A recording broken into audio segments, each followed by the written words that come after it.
The wind howled through the frozen wilderness, cutting through layers of clothing like sharpened ice. Each step sank into knee-deep snow, boots soaked, breath turning to frost before fading into the endless white. There was no path, no sign of civilization, only the skeletal remains of trees standing like frozen sentinels against the storm. The travelers' bodies screamed for rest, but stopping meant death. The cold gnawed at their fingers, creeping into their bones. Food was gone. Water, frozen solid.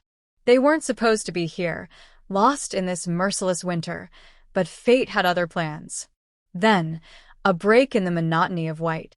A shadowed void at the base of a jagged cliff. A cave. Relief battled hesitation. Caves meant shelter, but they also meant danger. Wolves. Bears. Things that didn't belong to the daylight.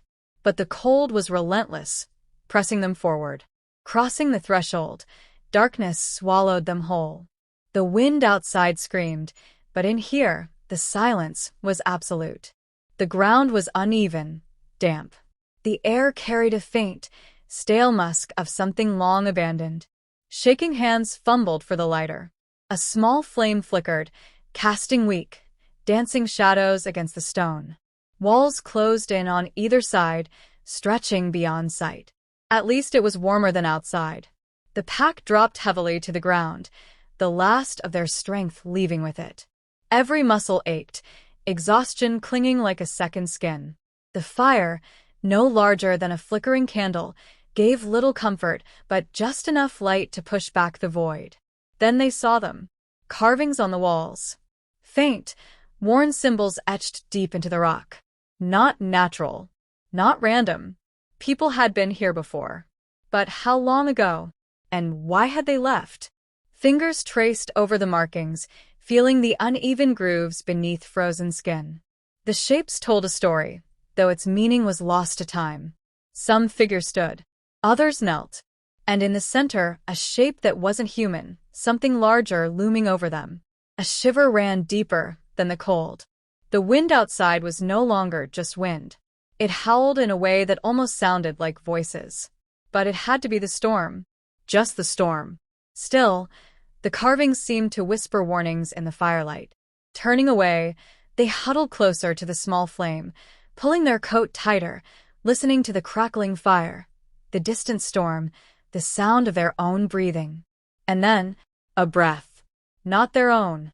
It was faint, almost imperceptible, but it was there. The flame trembled. The wind outside continued to wail. But deep within the cave, past where the fire's light could reach, something else was breathing too. Nothing. No fire, no light, just endless, suffocating darkness. The air was thick, pressing against their skin, carrying a silence so deep it felt alive. The whispering had stopped, but the breathing hadn't. It was closer now. Not loud, not aggressive, just there.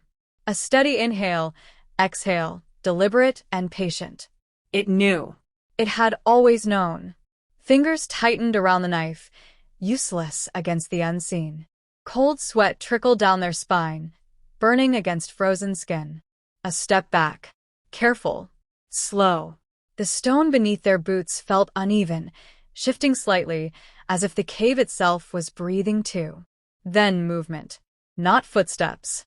Something more fluid, like fabric dragging across rock. It was circling. Testing. The journal's warning pounded through their head. If you hear it breathing, it's already too late. No.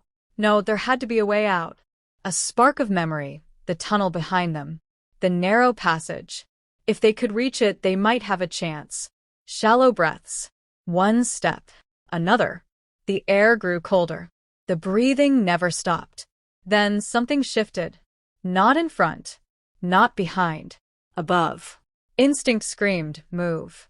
Diving forward, they barely dodged as something unseen swept past, a rush of wind against their skin. Too close. Too real. The ground disappeared beneath them. Falling. Tumbling. Impact. Hard stone. Ribs slamming against jagged rock. Pain flared, but no time to stop. Scrambling upright, limbs protesting, they ran. The cavern opened ahead, vast and shimmering with frozen formations. Pale, jagged ice reflected the faintest light from cracks above, casting eerie patterns across the walls. The breathing hadn't followed. Not yet. Then, the realization, this wasn't just a cave. The carvings stretched along the cavern walls, the same symbols as before, but here, they were clearer, larger, more detailed. A ritual. A gathering. Figures kneeling before something towering, shapeless, a void given form. At the center of the cavern, half encased in ice, was a body. Frozen solid. The face twisted in terror, mouth open in a silent scream. Something shifted in the tunnel behind them. The breathing had found them again.